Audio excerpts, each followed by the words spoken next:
यहाँ चाहिँ हाम्रो बाख्रा छ यो चाहिँ अर्डरको यो बच्चा चाहिँ दामी छ नि त अन्त यो बच्चा अर्डर भयो खास अर्कै बाख्रा किन्नु आएको थियो यो बच्चालाई मन पराएर चाहिँ यो बच्चा र म दुइटै लाने भयो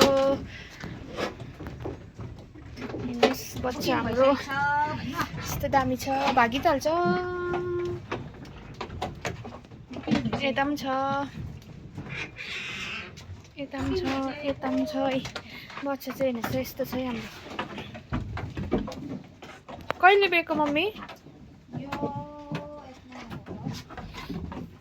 आइज न भागिहाल्छ छुनु छुनु छुनु मान्दैन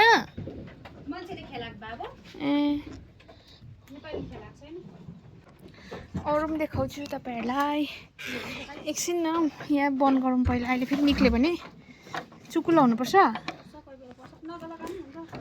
यहाँ छ हाम्रो गाई जस्तै बेको यसले यो के हो गाई हो कि गोरु हो गोरु बेको यो पालि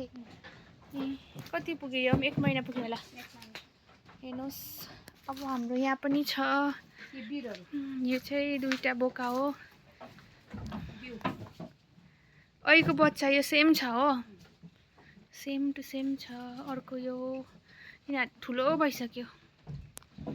कति वर्ष भइसक्यो है यिनीहरू 1 वर्ष 1.5 वर्ष भयो यो त ठुलो भयो नि 2 वर्षहरू पुग्यो होला भत्काउला जस्तो गर्छ यिनीहरूले चाहिँ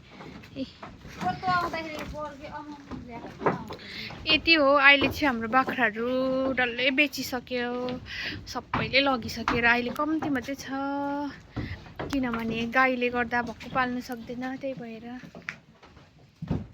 यहाँ चाहिँ मम्मी दाना दिनुको लागि भाडा लगेर जाँदैछ यहाँ पनि भोरी थियो पहिला अहिले छैन यहाँनिर